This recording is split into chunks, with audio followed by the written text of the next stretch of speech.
بسم اللہ الرحمن الرحیم۔ دوستوں اور ساتھیوں، میں ہوں شہزاد چودھری، مارگلا نیوز کے پروگرام صحت زندگی کی ایک اور قسط کے ساتھ۔ آج ہمارے ساتھ موجود ہیں ممتاز طبی ماہر اور وفاق طب پاکستان کے سیکرٹری جنرل حکیم سید مشرف علی زیدی۔ ہم ان سے پوچھیں گے کہ آج کل گھروں میں اکثر دیکھنے میں آیا ہے، شکایات ملتی ہیں دوستوں سے، معاشرے سے، کہ گھر کی جو خواتین ہوتی ہیں وہ تھکی تھکی رہتی ہیں، مزاج بڑا چڑچڑا رہتا ہے، اکتائی ہوئی رہتی ہیں۔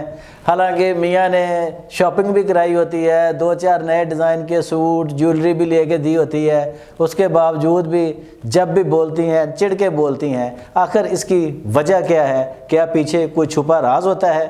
ذرا جانتے ہیں حکیم صاحب سے۔ السلام علیکم۔ وعلیکم السلام۔ کیسے ہیں حکیم صاحب؟ ٹھیک ہیں الحمدللہ۔ سر، یہ بڑا مسئلہ ہے یہ گھروں میں نا، اکثر لوگ یار کہ بیگم جو ہے وہ بڑی ناراض ہے، یار بیگم نے جناب یہ کیا ہوا ہے، بیگم کا مزاج اچھا نہیں ہے۔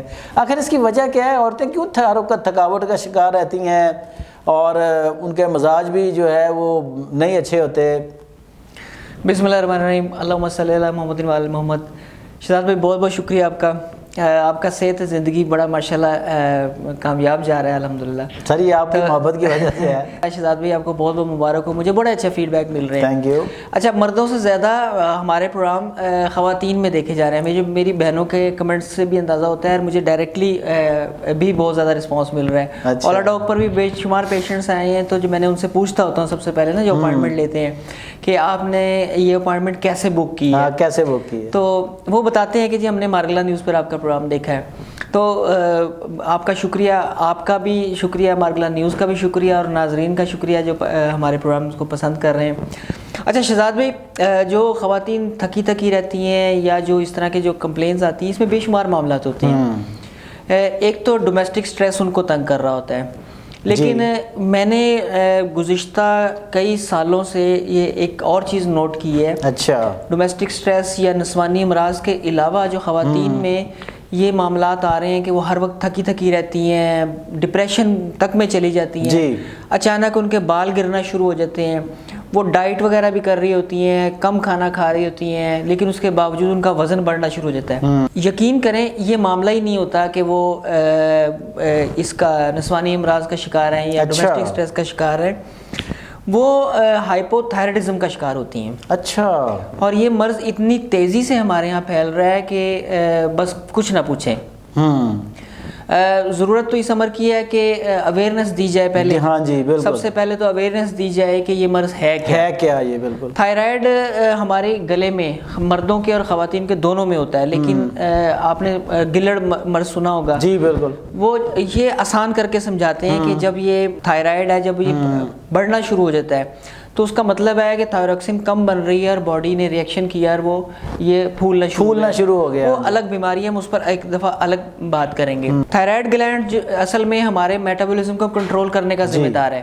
یہ تھائروکسین پروڈیوس کرتا ہے، اور اگر اس کی باڈی میں کمی ہو جائے تو میٹابولزم سلو ہو جاتا ہے۔ اچھا، اور اگر وہ زیادہ آنا شروع ہو جائے تو میٹابولزم فاسٹ ہو جاتا ہے۔ تو وہ سیدھی سی بات ہے، وزن کنٹرول کرنے کے معاملات کے علاوہ بھی پورے باڈی کو میٹابولزم نے چلانا ہوتا ہے۔ امید ہے ہماری بہنیں اس بات کو سمجھیں گی کہ اپنے T3 اور T4 کو پڑھا ہوگا، سنا ہوگا، دیکھا ہوگا۔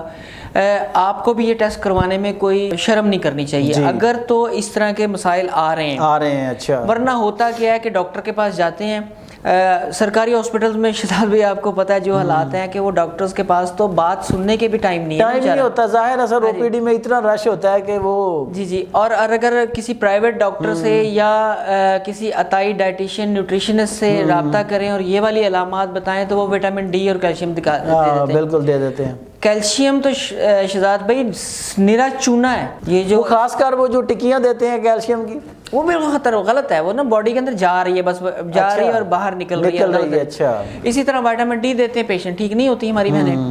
جتنے بھی اس طرح کے پیشنٹ ہوں گے، وہ ان کو بال گرنے کی جو دوائیاں دے رہے ہوں گے، تیل دے رہے ہوں گے، دوسری چیزیں دے رہے ہوں گے، وہ پیشنٹ ٹھیک ہونے کی بجائے مزید بگڑتے جاتے ہیں۔ اچھا، اس ساری علامات میں اگر موجود ہیں، ہاں اس کی ایک اور اہم وجہ جو علامت ہے وہ کانسٹیپیشن ہے۔ اچھا، کانسٹیپیشن رہنے کی وجہ سے باڈی میں انفلیمیشن ہوتی ہے اور وہ بالکل بھی ٹھیک نہیں ہوتی۔